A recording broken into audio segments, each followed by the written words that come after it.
Eric B's Daily Vlogs. All right, guys, another Facebook Live interview. I have Debbie waiting in the waiting room. We're going to get her on shortly, ask her a lot of questions. But before that, as we always do on the podcast and the vlogs, we're going to get this started. So let's get this started.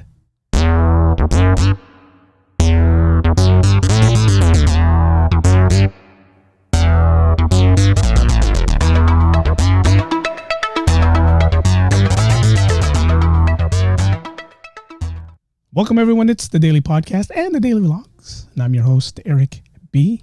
I got a special guest. When I say special, she's family. She's family. I've known her since the day she was born, or maybe a couple days, or maybe a couple weeks after she was born. But we've known each other forever. We're cousins. We're family. Just like Toretto. I should have worn my Toretto necklace, and she just, family. We are family. We are family. We're family. We're family. We grew up together. We all consider each other cousins and family. But I have the honor and the pleasure of interviewing Miss Debbie Mahan. I'm going to put her in right now. Here she comes. I admitted her. Debbie Mahan is there. Here I am. There's Debbie right there. Let's go ahead and give Debbie a round of applause. Debbie, welcome to the long-awaited podcast vlog interview that we're going to do today. I've been bugging Debbie for weeks and years and saying, come on, Debbie, get on my show. I told her earlier. I've been wanting to get onto your show. I said, if you don't feel comfortable, Debbie, we'll just talk like this the whole show. I'll just do the whole cougar face for you. Is it a cougar? Actually, it's a jaguar. It's called a jaguar. I'll do the jaguar face for you. Your angry face. No, we'll keep it we'll keep it normal. Sorry, guys. This is how I really look. Debbie, go ahead and introduce yourself to everyone who's watching, everyone who wants to know Miss Debbie Mahan. Yeah. Mahan? Well, I think you did a great job in introducing me, but I'm Debbie Mahan, and Eric's my kuya. We've known each other forever. And I just I'm just so excited to be here. I'm so happy to get to visit with my kuya and hang out and visit and just answer whatever questions he has and just talk about how things are going. And, yeah. For you guys who don't know, Debbie is you're a casting, what is it? Character? Okay, so I'm getting ready to direct my next episode on The Simpsons. Wow. Okay. So, I also do character layout. I also am an assistant director. I wear many hats on the production. It's just whenever they need me. It's kind of like a constant conveyor belt of things to do over at The Simpsons. And so right now I'm gearing up for my next episode. But the last episode I directed just aired, and you can catch it on whatever streaming platform it's on right now. Is it Disney Plus? Disney Plus, Hulu? I'm not trying to plug or anything. But the last episode I directed was my life as a vlog. Nice. So you can Google that. Yeah. Okay. And that just aired on New Year's Day. Okay. So my life as a vlog. Let me ask you this, Debbie. What were you doing in 1989? I don't know. It was all a blur. I was really into cartoons. Okay. And I guess one of them may have been The Simpsons, which started in 1989. But before that, I watched the Tracy Ullman Show. Mm-hmm. I was a big fan of that show. When they started showing animated segments in between skits, I was intrigued. I was like, what is that? Yeah. That's so strange, and it's so funny, and I couldn't understand, like, why is there cartoons during this very adult program. Very adult, yeah.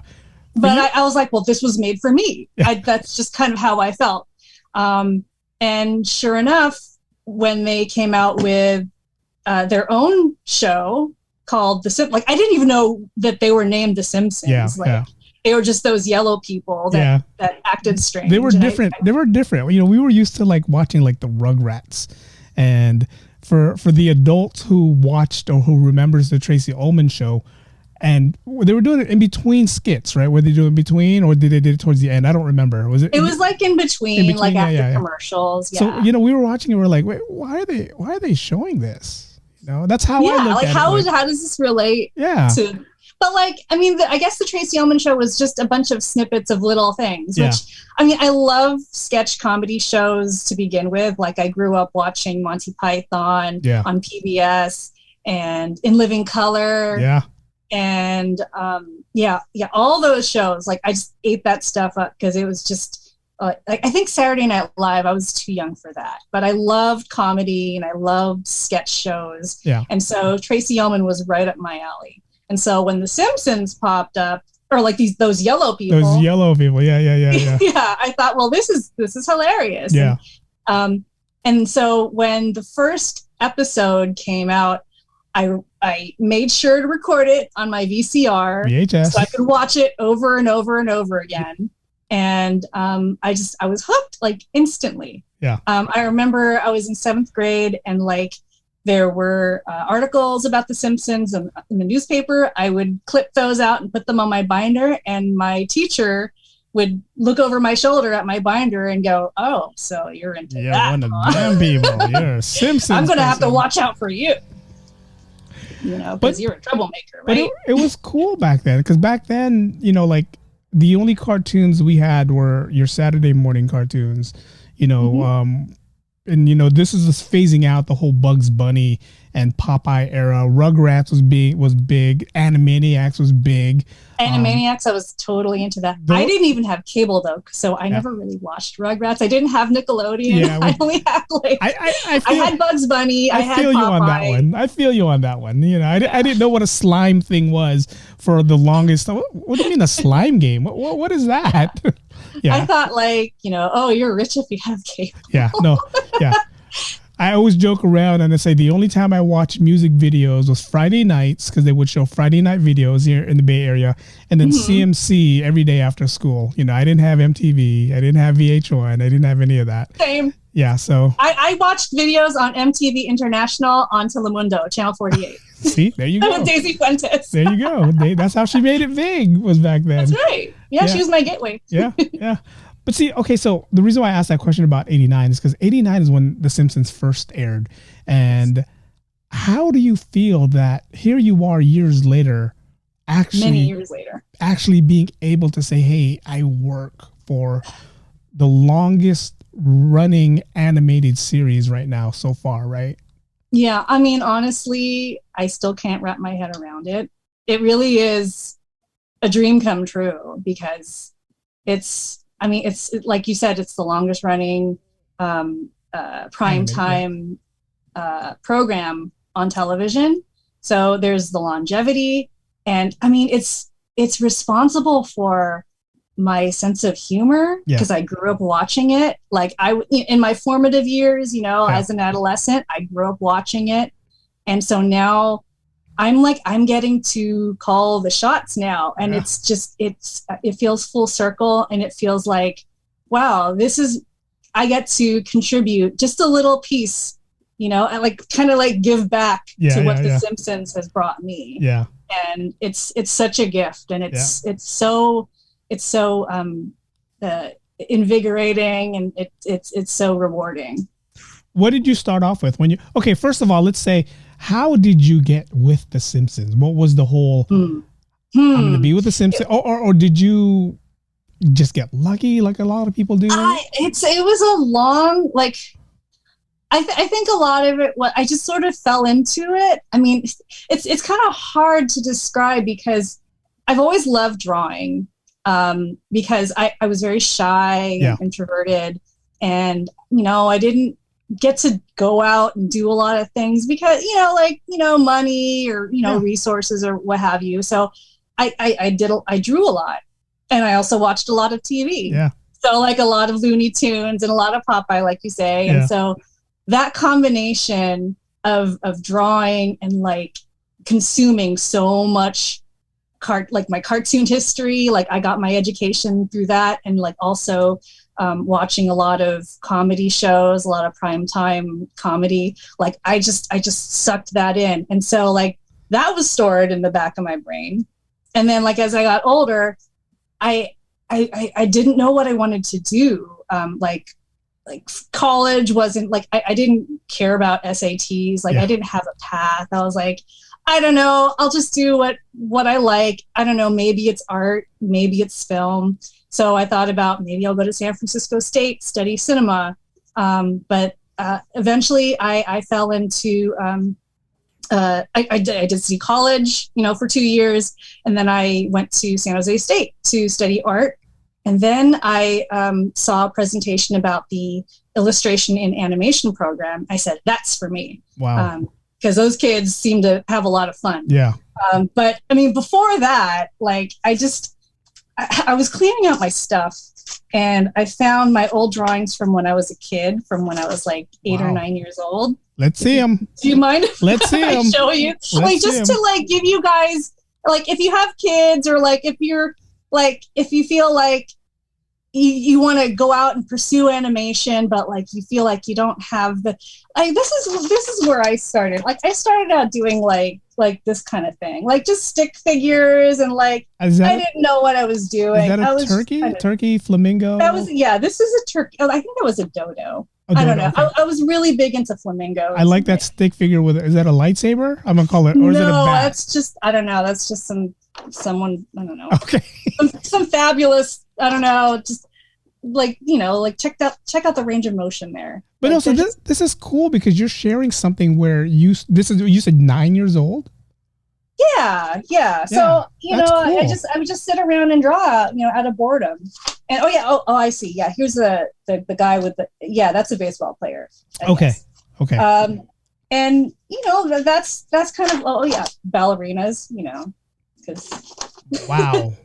I mean, that doesn't even look like that's something I would draw now, and I'm in my 50s. And so, like, you were at 9 drawing like that. I just had nothing else to do, so I did a lot of drawing, and I loved it, and so I just kept going, and so oh wow, more flamingos, and here's just some weird dude.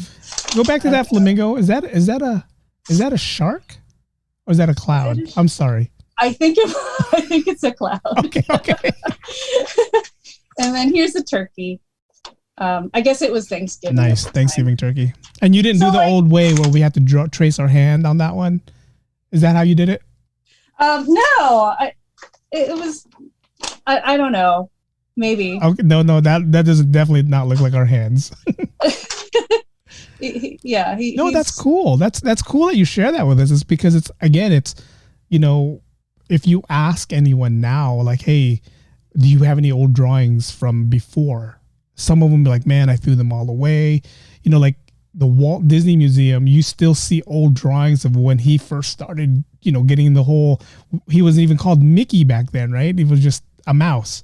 Yeah. And then here you are, you still have them saved. And, shout out to I mean, we never threw anything away. Shout out to your parents. But I was actually contemplating throwing this away. So. No, don't throw if anyone wants them. No, just keep them. Adriana Menezes, I'm sorry if I'm saying your name wrong. Menezes did ask the question, when did you start working for The Simpsons and what year? Okay, so I started working as an intern for The Simpsons in 2000. So I interned in 2001, and they liked that I paid attention, that I cared about the production, and so they were like, let's hire her. So I started working in post-production as a PA in 2002, and I did that for a couple of years. And then from there was a writer's strike, And a lot of character layout artists were kind of jumping ship, like, well, I'm going to do something that doesn't require artists because I need to keep working. Yeah. And that was kind of my in. I took the test, and they hired me as a character layout artist. I worked on my first episode in 2004? I don't remember. 2004 or 2005. You can look it up on IMDb. It's there, yeah. But like I did character layout for the longest time.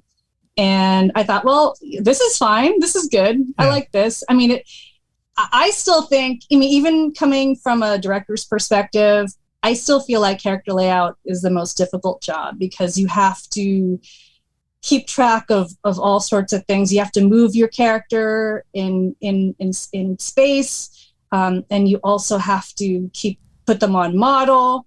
There's so many things that you have to keep track of. Like you have to label everything correctly. Wow. Okay. It's like, yeah, I don't know. I kind of prefer directing over character layout because I think character layout's pretty dang hard. But I did that for a long time.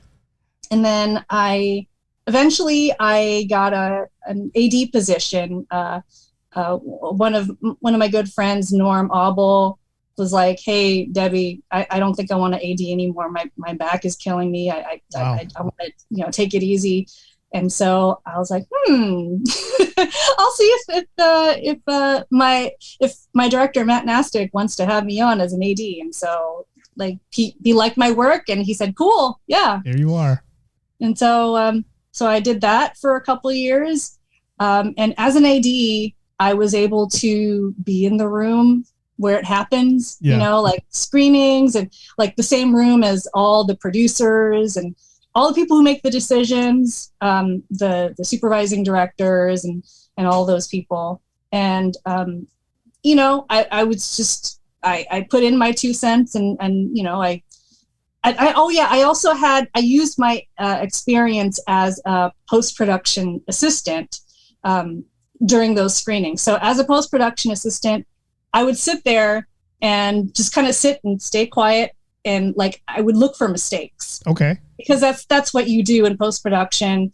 When the episode comes back from Korea in color, fully animated, it comes back with mistakes. And so in post-production, you go in and you make notes and you write out all those mistakes. Like usually it's a lip sync or something technical that Korea did on their end, or like maybe on the creative side, they want to rewrite something, and so you have to generate new artwork for it.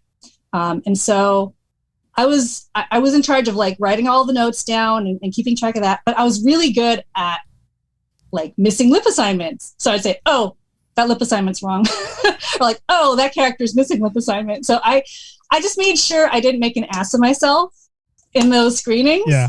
And I guess that made an impression on the producers. And when it came time to finding new people to handle directing, they asked me, and because they felt that I was ready. And I was like, "Are you sure?" Me? Me? Yeah, I was like, "Really?" But I was like, well, I'd be foolish to not do it because Simpsons is my favorite show.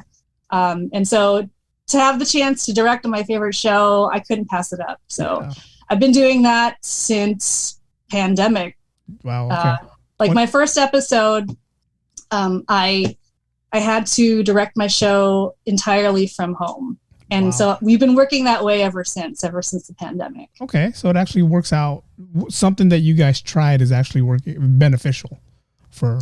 Yeah. It turns out, because they did a survey recently and asked, would you rather work from home or work in the studio? And an overwhelming majority prefer to work from home. And I get it. Like, I understand, like, no one wants to commute and spend money on gas anymore and that sort of thing. I kind of miss it. I miss the camaraderie. I miss just visiting with people in the kitchen while I'm getting my bagel, The little things. The little things. Yeah, the little things. Yeah, the little things. Yeah. I actually had to clean out my stuff from my office this past week, and so it was really sad. When you guys were bought out by Disney, were you guys working in Warner Brothers Studio before the pandemic? Is that where you guys were? Oh no, we were working for Fox TV Animation, okay. And so when we were bought out by Disney, it was we stayed where we were, and it was just a name change. Got it. Okay, you mean like the paycheck is different now?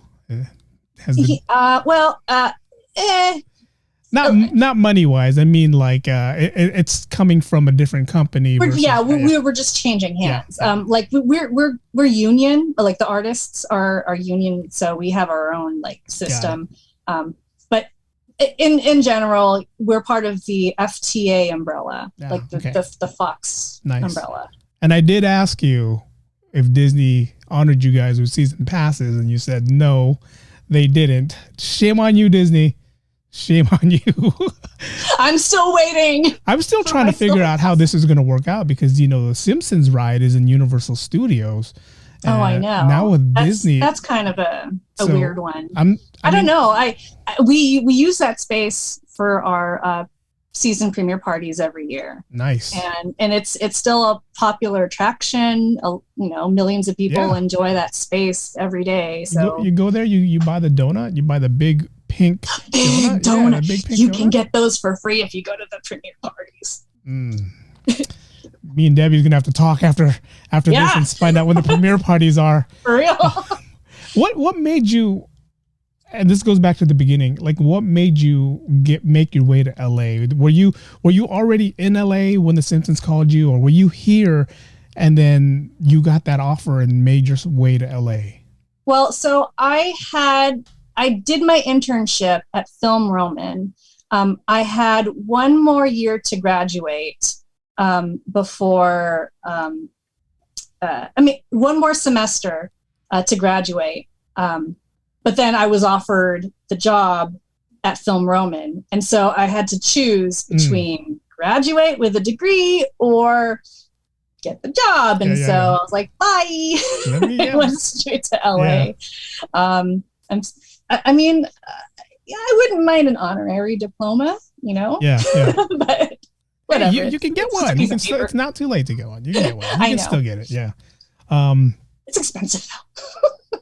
It's it's just okay. And we'll go back to like we are family. Like when we would always hang out, as let me explain to everyone. We weren't segregated with Debbie, but there was just like there was the teens, there were the middle teens, and then there were the babies, right? So was I the baby? You guys were the middle.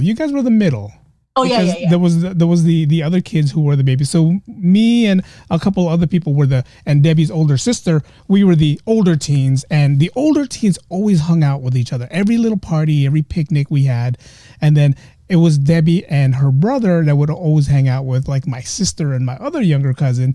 So we never really talked to Debbie about like what she wanted to do or how she wanted to do things. But one day we were at a park. And I think nobody showed up. I think it was just me. I think you guys, and then the other kids, like the other older teens didn't show up. So I was kind of like forced to hang out with you guys because there was like nobody there. And I don't know if you remember. It was Rinconada Park, and I forget what city that was. Menlo Park, I think it was what it was. Did we bring up a dog at the time? You could have. But you came up, and I swear to God, I remember this conversation literally after you and I spoke the last time on the phone with late last year. You and I spoke, and you had this like, I don't know what I want to do with my life. And you said, whatever comes my way, I'll probably just take it.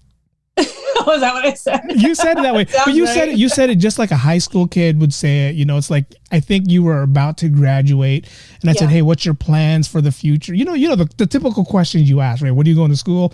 You're like, whatever, it's kind of like whatever.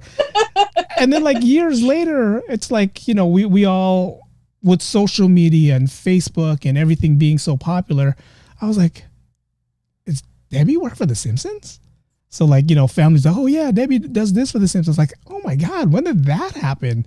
And it was just the coolest thing because it's like, we would always tell people like, oh yeah, I have a family friend that works for the Simpsons. They're like, yeah, I bet you do. I was like, no, I do. So you guys who didn't believe me, here she is. She's right there. Yeah, I mean, that was literally my first job out of college. Like, I didn't even finish college. I was just like, oh, job, okay, bye. I'm gonna do that. I just kind of kept my head down, kept working, kept trying not to get fired. Yeah. That's just kind of like where I was at. Like, and like the thing about it is, I wanted to go with not only like a production that I love, like personally, but like also something with a little bit of, stability. Yeah. Oh my God. like The Simpsons. And like, I don't know, maybe like that's just like the Filipino, like part of me, like, okay, you want something stable, right? Yeah. Go with The Simpsons. Why are you not the nurse? I know. Like, I mean, it's, the next best thing. I'm like, working in entertainment, and the stability mindset, it was the sensible thing to do. Let me ask you this, and this is a question this is my personal question to you is how do you see the change in the business that you're in now versus when you first started? Like when you first started, were you the only Filipino or even Asian that worked for the Simpsons versus to what it is now? Well, that's kind of hard to say. I do feel like when I started out, it was very much male dominated. Yeah. Like just a lot of dudes in the room, a lot of white dudes in the room. And you just kind of like, you're like, okay, this is different, you know? But like, and especially, I would go to the writers' rooms, when I was in a post, PA, I would attend those screenings, and it was all white dudes from Harvard. Of course. And, like, it's a little intimidating. Yeah. But as the years went on, and like I see the screening rooms now, it's really cool how there's like a lot more diverse faces. I'm seeing a lot more Asian people in the room, a lot more women. So there's definitely a change. And it's a welcome change because you got to have those diverse voices telling those stories. Yeah.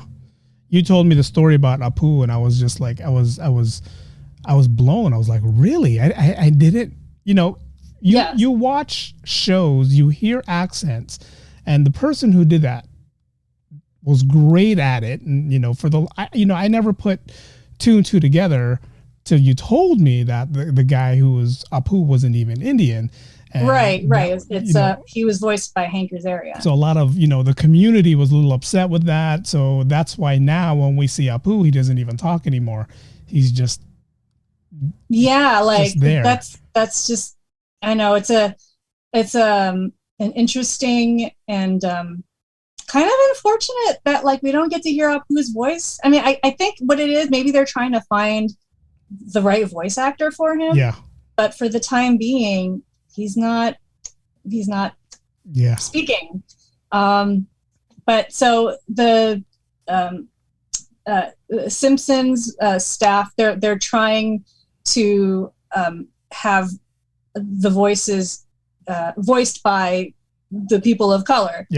So for example, they have an African American voicing Carl and Dr. Hibbert. And they have an Asian woman voicing Kamiko, who is a comic book guy's wife, and things like that. And so they're responding to the criticism. Yeah, and remember, Eric's trying to be the Filipino guy on The Simpsons. We're trying to get Debbie to make that happen. Yeah. All right. We'll I'm see. Tito Boy. I'm here to make sure everybody is eating healthy. Did you get enough food? Did you eat that yet? Put that away. You're too skinny. Eat some more.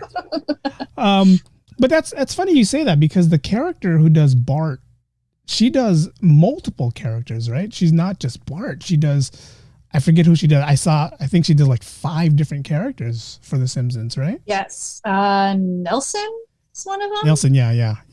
Yeah. She does the. He does, the many laugh. others. Yeah. No, but it's cool. I mean, I like the direction they're going. I like the diversity that they're trying to improve. But it's one of those things where to me it's like Apu was a loved character, and I'm gonna stand for Apu. He was a loved character. He was a character that made everybody laugh.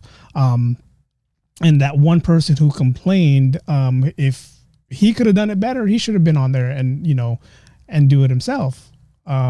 But of course, with politics and the way things are right now, everything has to be politically correct. But no, this to me, it's not a setback. It's just more you gave Apu a bigger voice without him having to say anything. So, I mean, it's a work in progress. Yeah. And and you guys, who knows? I mean, The Simpsons might be on for longer. It's gonna be on. It's gonna be on forever. Forever and ever. It's going to be on forever. That's the goal. And ever. And it's funny because every time I turn it on, Bart's still in school, in elementary school. Maggie's still sucking on her pacifier. And I think Maggie would be in her 30s now. Yeah, they would be, they would be married. And it's funny because I told my coworker the Apu story. And then they were like, well, why don't they just like give it to their son and like have an Indian guy voice the son? And I looked at her and I was like, That's true. But I said, you don't watch The Simpsons, do you? She's like, why? I was like, The Simpsons. Oh yeah, they don't age. They don't age. Their son's still a little kid. So there's, I mean, if you guys went that direction, then yeah, that could happen. But no, I like. Maybe if we did a future episode, we do many of those. I seen a couple of those. I like those future episodes, but then it's not the same. Everything is always. Like what if? The what if, yeah. There's the what if. There was the 3D. Was it the 3D episode where you guys? Was it not the 3D when you went from the cartoon character art that you did to like a 3D? I forget what it was, but like Homer was in 3D or. Oh, that was an earlier one though. Wasn't it? That's the last time I probably watched The Simpsons. Oh.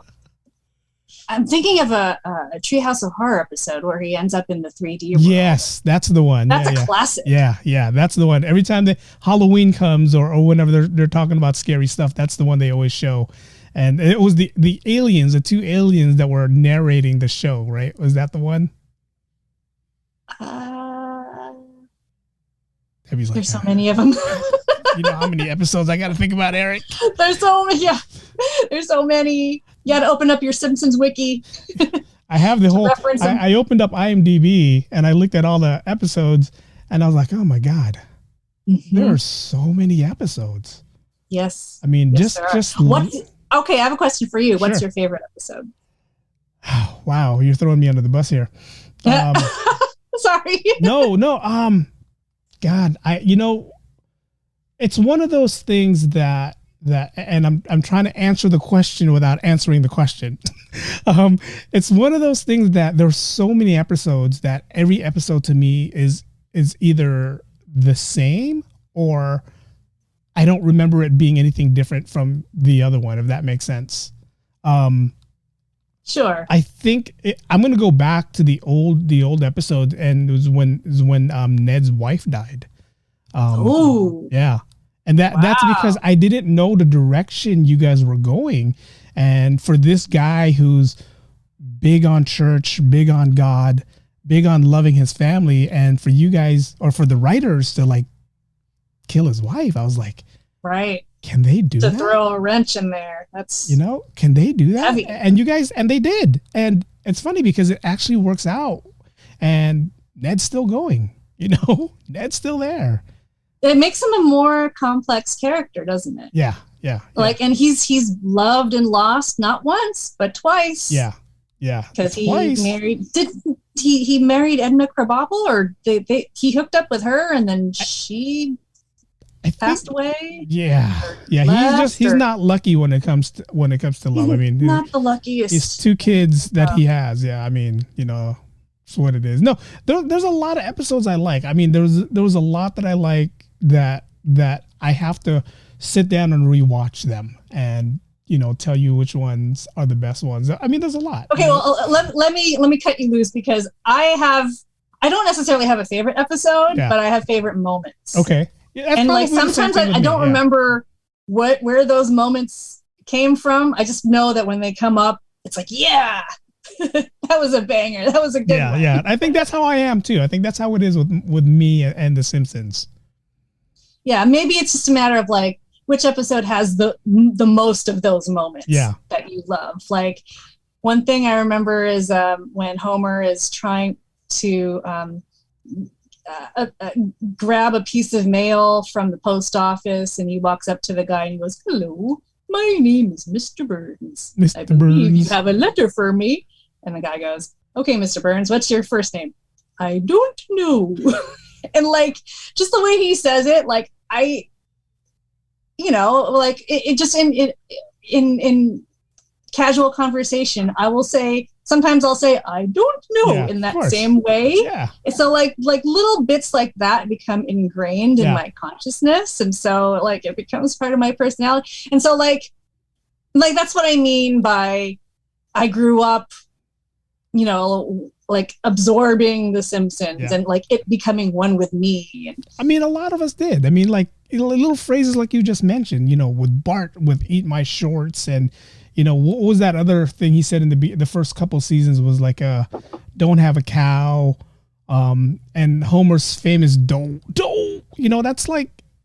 That's everywhere right now. That's like like the Simpsons is part of not just America but the world, because like I can go to Japan, go up to someone who doesn't speak English, ask them for a Simpson shirt, and they won't know what I'm talking about. But if I go Bart Simpson, Homer, they'll know what I'm talking about. Oh yeah.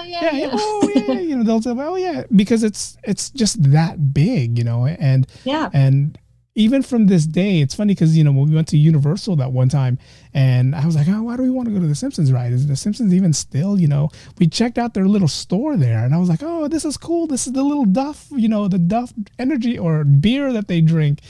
So it's still going strong, and I'm hoping, now that Disney owns, Fox, is that they just keep it going, and I'm like, there's a bit of a resurgence that I'm seeing on the internet, like some really weird pockets of like memes and like different Facebook groups that share Simpsons memes, and so like there's like a bit of a like kind of a renaissance of like appreciating the Simpsons again.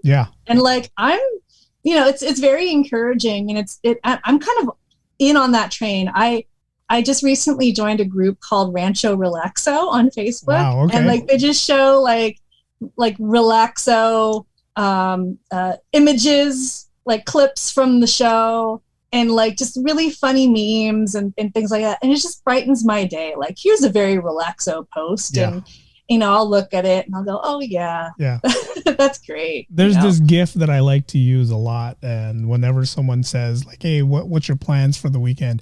and I posted it when I did my Instagram story to share that we're going to be on. It's the GIF where Homer's on a donut tube, and he's just there, like supposed to be on a lake or in a pool, and he's just relaxing. I use that GIF a lot. Like, this is what I'm going to do this weekend. Just gonna chill and relax. They know there's so much imagery that people respond to, and it just keeps on giving. You want to know something funny? And I learned this like before we even had a little gathering at your sister's house. The number one Simpsons meme right now. Do you know what it is? No, what? It's the one where Homer is hiding himself in the bushes. In the bushes, yeah. Oh yeah. It's like everything. Like, if I don't want to be in a fight or my wife's yelling at me, you use that meme. Like, if your team loses, they'll put a whatever football team on Homer's hat, and they'll have him like hiding in the bush. That's the number one used meme right now for The Simpsons. It's so great. Yeah, it's so classic. At the most recent premiere party, they have like a little like a boomerang photo booth where you can be Homer and fade into the bushes, there's like a real life bush, and like you can just kind of like recede into the bushes. Wait, that's just at your party? Yeah, at the premiere party. I didn't get to do it. I had to leave because my kids were getting sleepy. But I saw other people's photos of it, and damn, that's so cool. I can do that. I can do that too. Look, I'll be invisible. Oh, nice. And creepy. Wait, I don't know how to get back to it. Your eyes and mouth. What's going on? How do I get back to it? How do I get it? There you go. Oh my God. Adriana Meneses again says, my 9-year-old has watched all episodes twice and is on the second season of his third time around. Wait, all episodes? It says all episodes twice. Every single episode. I'm assuming that's what Are you meant. sure? And then hearing your story about you consumed a ton of cartoons growing up gives me hope. I mean, we all did. And we all watched cartoons growing up because, you know, I can honestly say you and I probably grew up the same way. We were latchkey kids, right? We were kids where our mom and dads worked 9 to 5 every day. We were in home after school trying to make our own snack, don't burn down the house. And the only thing we can do, plus the ones who didn't have cable, we were watching whatever TV cartoon was on, you know. Yep. We didn't have iPads. We didn't have internet. We just had our cartoon. We knew exactly at 3:00 it's going to be Popeye. And at this time, it's going to be this time. And for adults who grew up and fell off that phase, and a lot of us are like that, like, oh, I got to watch the news. I got to see what's going on in the world. You know, it's good to still see someone like you who enjoys what you do, you know, and it's funny because when I spoke to you last, I said, man, you know, she enjoys what she does. And it's not just because she's getting a paycheck out of it. She enjoys it because she actually enjoys it. You know, a lot of us, you ask me if I like work, I'm in the medical field. You ask me if I like working. Yeah, I like working. You know, I like making money better, but I like working. You know, if I can quit my job and do something I actually love to do in a heartbeat, I would do it, you know? Yeah. I would do it. You know, it's like, you know, last week I was in LA. I was shooting a short clip for myself. You know? Yeah, I think that's awesome. I admire that you're doing what you want to do. I'm doing what I want to do. And it's one of those things where, you know, the producer and the director told me, this one scene that we're doing right now, this is how much you would make if you did this full time. And it like blows away what I'm doing 9 to 5 right now. And I'm like, wow. I just got to come here, do this. You just got to do it. Act stupid, act like I don't know what I'm talking about, and I'm going to get paid, and I love doing it. I mean, that's kind of how I feel. Like okay, so listen, every day, like as directing on this show that I love so much, I feel like, wow, I can't believe that I'm getting, because honestly, it's the amalgamation of everything I've learned, like just in my childhood and like in college, like just like in my art education, like everything is like coming together, and I'm getting to use all that knowledge and like just my being to make decisions on this episode. And I think with you, it's the same thing. Like you just take everything that's you, and then just put it into what you love doing. What I love doing. I think that's the key. Don't be surprised if one day I say, hey, Debbie, we're neighbors. I'm gonna hang out, you know, because there's, I mean, well, you'd love it here. It's sad to say that when I was there, that weekend I was there, I was just like, oh my God, I think I could actually live out here. But yeah, we'll talk about that on another day, another topic. But no, man, you know what I love about you is you're not only what you do and what you're doing is you're inspiring little girls out there to, you know, you're giving, you know, like we see the Simpsons, we see the names. Little kids don't read the names, you know, of who's doing what kind of thing, right? They don't see the directors. They just see the characters. Now, when you put a person like yourself, female, Asian, Filipino, who is doing this and has been doing this for how many years, it inspires a lot of people to say, you know what? She did this and this is how she started. I can do this too if I just keep, you know, putting more effort and putting work into it. Yeah, I mean, absolutely. I mean, when I was growing up, you know, I had like, there were a few female directors ahead of me, and like I would look up to them, but like I was also really intimidated by them because they all drove muscle cars, and they were like, you know, we don't take shit from anybody. Yeah. I was not like that. I was super shy, super introverted. I just kept to myself, and I was like, there's no way I could be a director. Like, I just felt like, I don't know, like it just seems so out of reach. Yeah. But a lot of people were very encouraging and said, you know what, you can do this. And so like, you just kind of have to trust them and trust yourself too. A lot of it is following your gut. I mean, it sounds so cliche, but like really just like your intuition is always the best path to follow. Yeah. And so like that's how I've lived my life. Just always. That's the honest to God truth. And for the longest time I put everything like, no, I'm not going to do it. No, there's no way I'm going to do it. No, I'm not going to do it. Yeah, like you're afraid of failure. I'm afraid. Like what happens? Exactly. What happens if I fall on my face? Yeah. Just do it. Yeah. Yeah. Because like, here's the thing. If you fall on your face, it's an experience that you can build upon. Yeah. And like, what's the worst that can happen? Okay. Yeah. So what? You fall on your face. That's something. The worst, yeah. No, and that's a really, really, really good, analogy. Like, don't be afraid of failure. Yeah, just do it. Just do it. Just do it. Just do it. You know what? I'm even happy for you is like, I know your parents, and your parents are the most chill, cool parents that in the whole group. Everybody was cool. So you guys watching, don't be like, oh, well, my parents wasn't cool. No, everyone's parents was cool. But your parents didn't push you to be, the nurse or the engineer. They really didn't. They just wanted me to be happy and do what I loved. Well, my dad, he was an architect by trade. Yeah. And I used to visit his office in downtown San Francisco. And so I would see like these like swaths of paper like over these large desks, and like people using pencils to draw, and like pencils and plain paper, like that was like my most favorite thing. Yeah. And so when I saw these people doing this for a living, I thought, wow, that looks like so much fun. And like, maybe I'll be an architect. Like maybe I'll do this and maybe I'll do that. But like when my dad saw me drawing, he thought, like maybe she likes to draw, but not buildings. Maybe something else. Maybe she likes to draw animals. Maybe she wants to be an artist, like a fine artist. Yeah. And so like he provided me with like, art kits and like drawing books and like, whatever I wanted to do, like they made sure I had what I needed. Nice. And like, even like flip books, like those little notepads, like my brother and I would crack each other up drawing animation. Yeah. Like I was animating before I even knew that I wanted. I didn't know I wanted to be an animator when I was a kid. Here's the thing: like I thought animation was too hard, or like I didn't know how to animate. I didn't know what that was. Yeah. Right.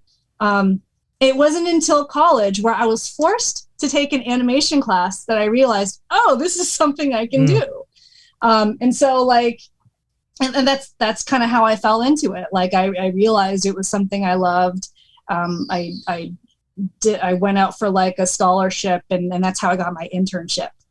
Nice. So it, like just my best advice is just do what you love. Yeah. I mean, that's as simple as it gets. Just do what you love and keep doing it. Yeah. I mean, don't let anyone stop you.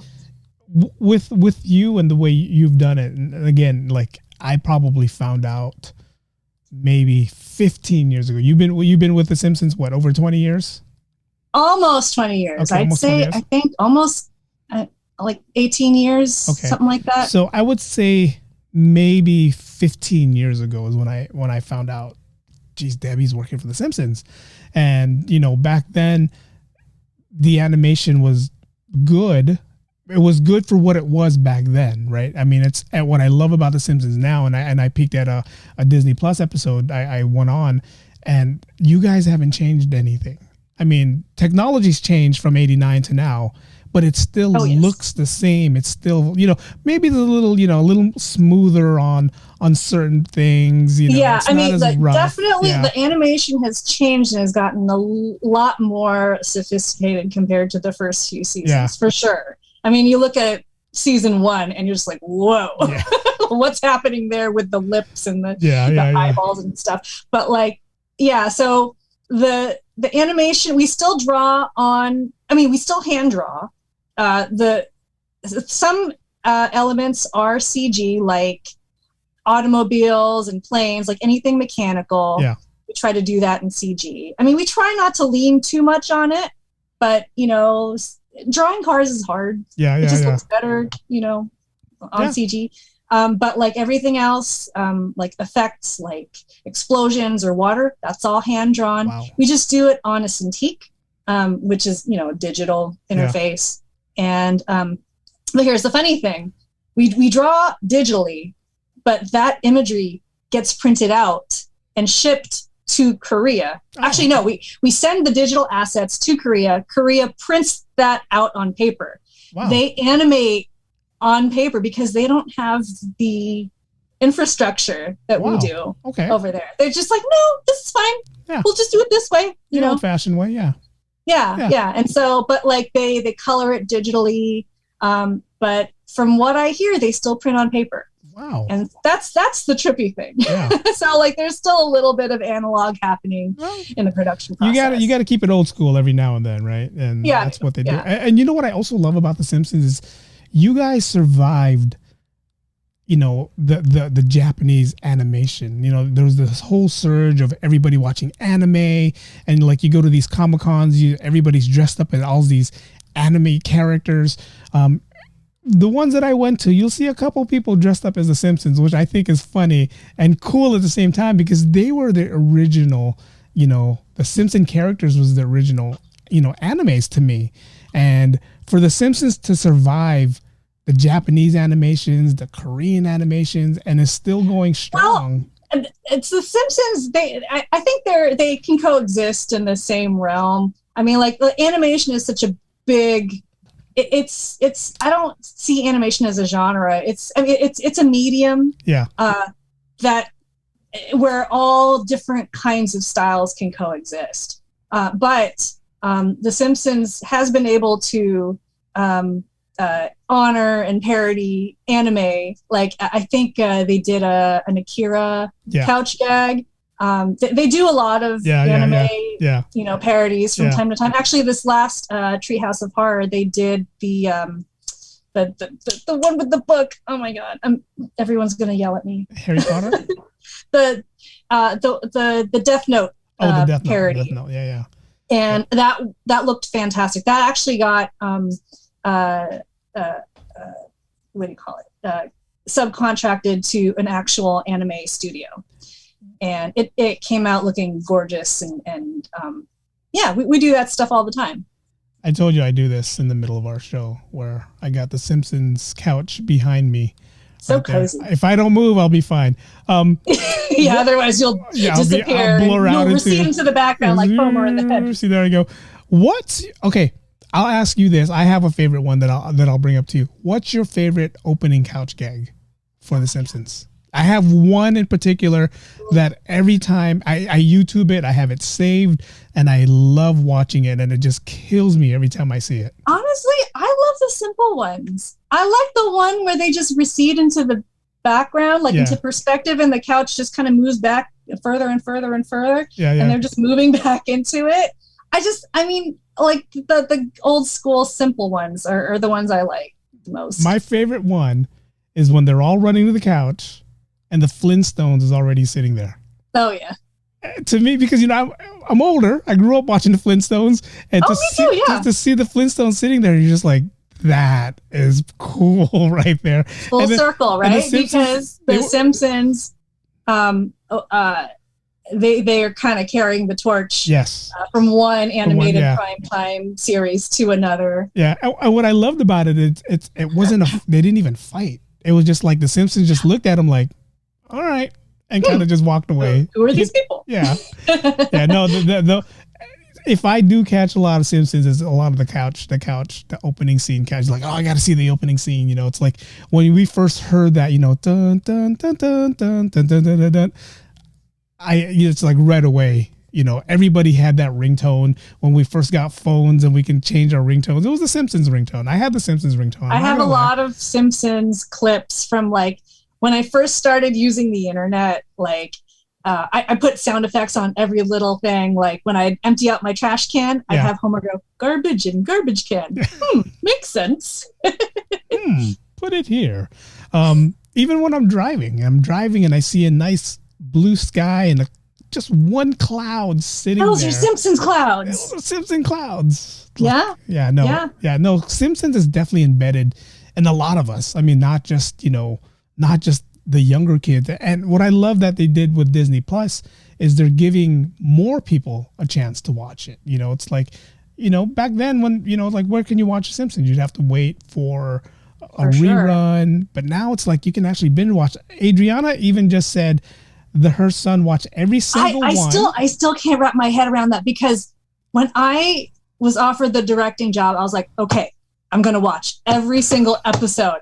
I did not get past like season 6. I just couldn't. Well, she said this was during quarantine. So like, I'm impressed. She said truly. This was during quarantine. So they probably during quarantine, if you watch one episode, a day, or maybe 3 or 4 episodes. 3 or 4. They're only 30 minutes long, right? So it's not like, whole that's 20. That's a lot of Simpsons. Yeah, that's a lot of Simpsons. But yeah, that's impressive. That's a lot of Simpsons. Before we wrap things up, what's next for you? I mean, I know you love what you do, and it's obvious you love what you do. And is there anything besides the directing, besides any big projects or side projects, or can you even do side projects working for The Simpsons? Well, people can do whatever they want. Yeah.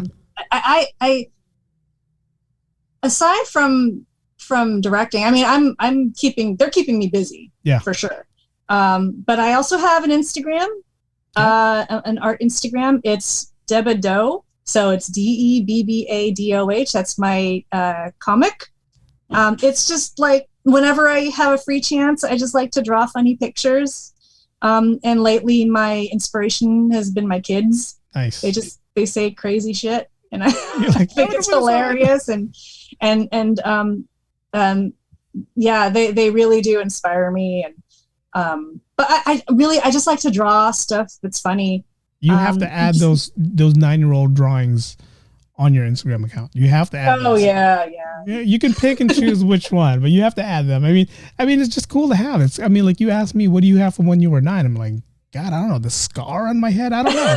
I don't remember. I don't think I have anything saved. And, again, that goes back to your parents who they most like. I mean, I'm looking over your head and I see they saved everything. I see this tape deck over your head, and it makes me wonder if that's your parents or is that something you bought?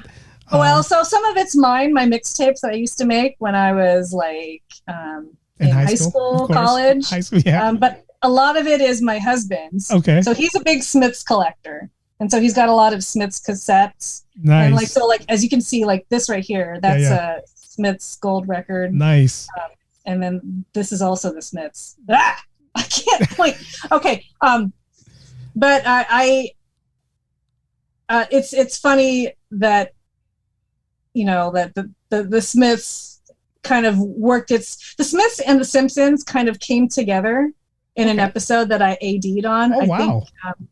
We did a parody of a character who resembles Morrissey, not necessarily Morrissey, but who is an amalgamation of different like Brit pop, icons.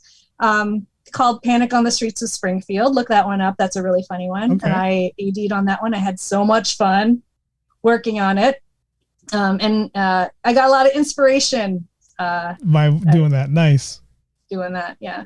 What? So like The Simpsons they're constantly like doing crazy fun things. Like the newer stuff, I highly encourage you and your viewers to check out the new stuff. Well, I will. A lot of people say, I know it's cool to say, oh, I only like seasons 1 through 8. Like, okay, I get it. Yeah, it's fine. I mean, we can acknowledge that was the golden age. Yeah. But we're doing some pretty fun and interesting and really cool, crazy stuff. I'm going to sit down and I'm going to make an effort to watch at least 2 episodes a day. At least I gotta see where I know I watched 1 through maybe like 1 through 5. I don't know where I stopped watching The Simpsons, but I'm gonna catch up. I'm gonna start off where I left off, and I'm gonna try watching 2 a day.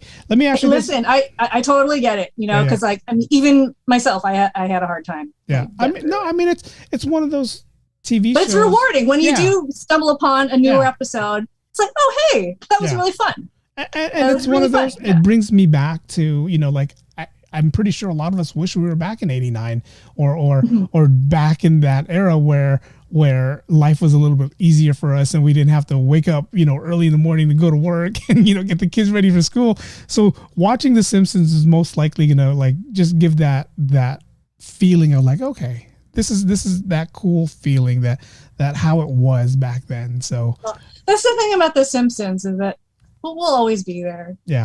We're just like, we're that crazy relative who's just like, hey, how's it going? How you doing? Mr. Burns is still there.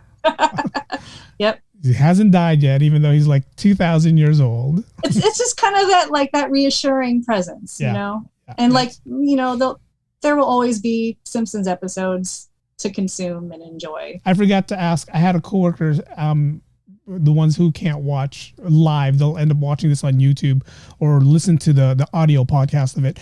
They asked is, how are you guys predicting the future? How are we predicting the future? Like a lot of future episodes you guys are writing is actually happening years later. Yes. That's a good one for the writers to answer. It's as if they have a crystal ball in there. Yeah.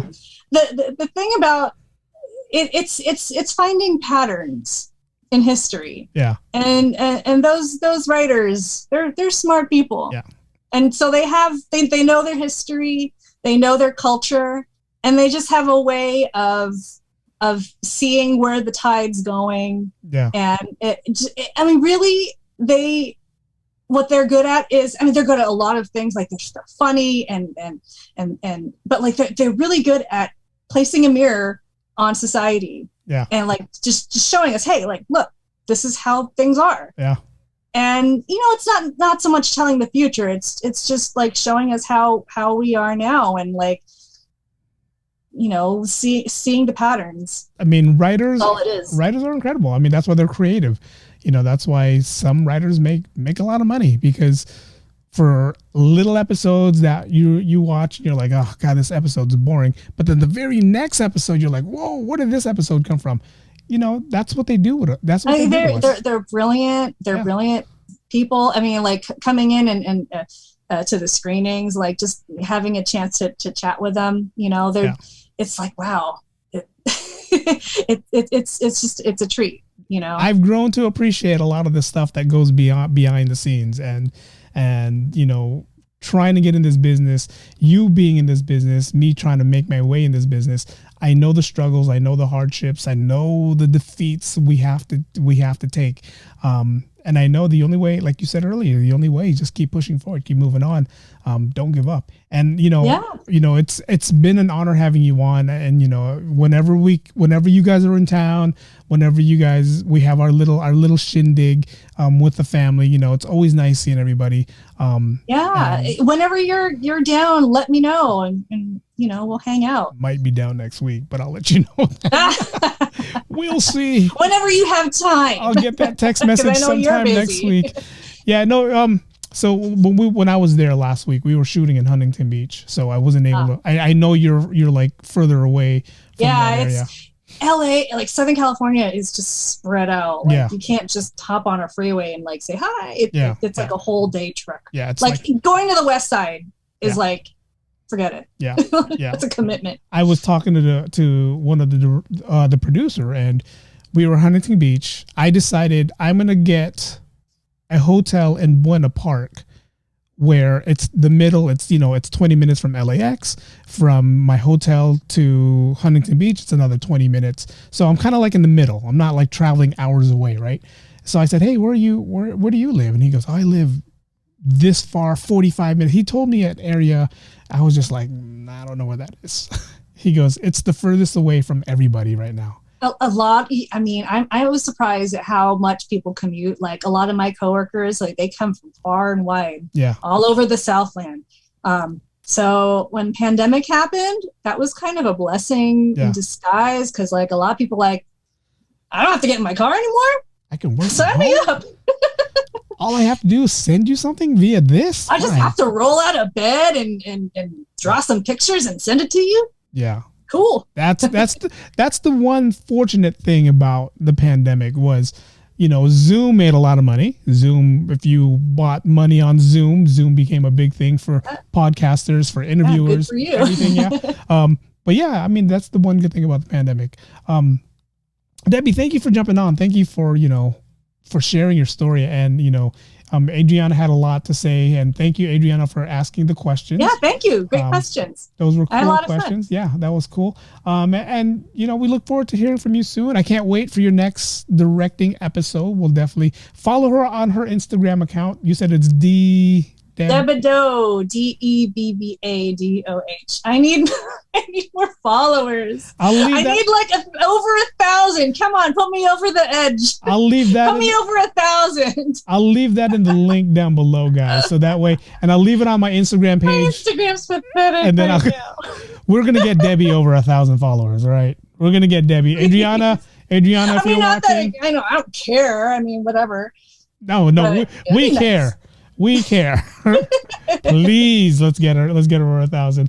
But thank you for jumping on. Thank you for being part of the show. And like I tell everybody, whenever you want to jump on the show, whenever you have a new something you want to talk about, hey, I'm a text away. Just give me a text. Let me know, Eric, this is what I want to do. Debbie and I were talking about trying to do something together in the future. That's still up in the air. I am still down for that. If that's something you want to do. So whenever you have time, let's talk.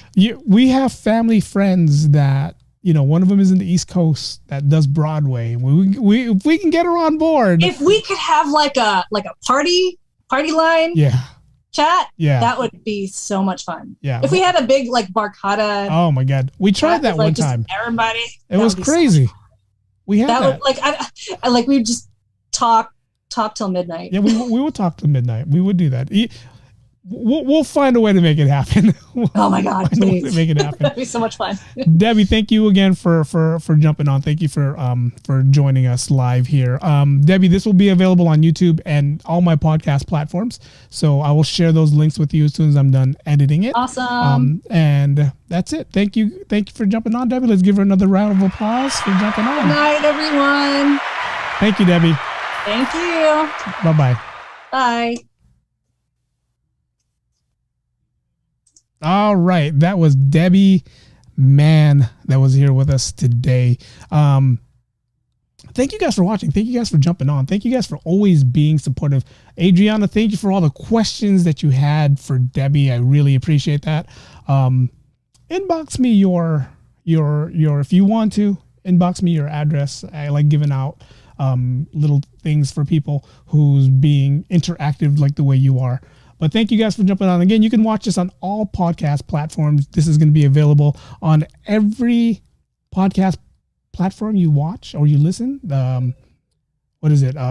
Anchor, Google Podcast, every podcast platforms you have, this will be available. But until next time, I want to again thank you guys for jumping on. Thank you for welcoming Debbie on my show. She was a great person. I loved how she shared her story with us. And I loved how she was just fun to talk to. She was really fun to talk to. It was like great guest to have. I'm trying to find something before I let everybody go, but I'm having a hard time finding it.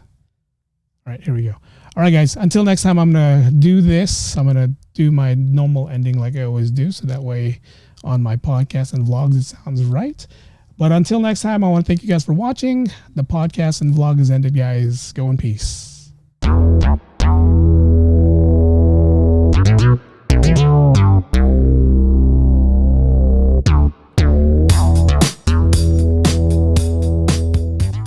Now I'm only going to play a quick minute of this.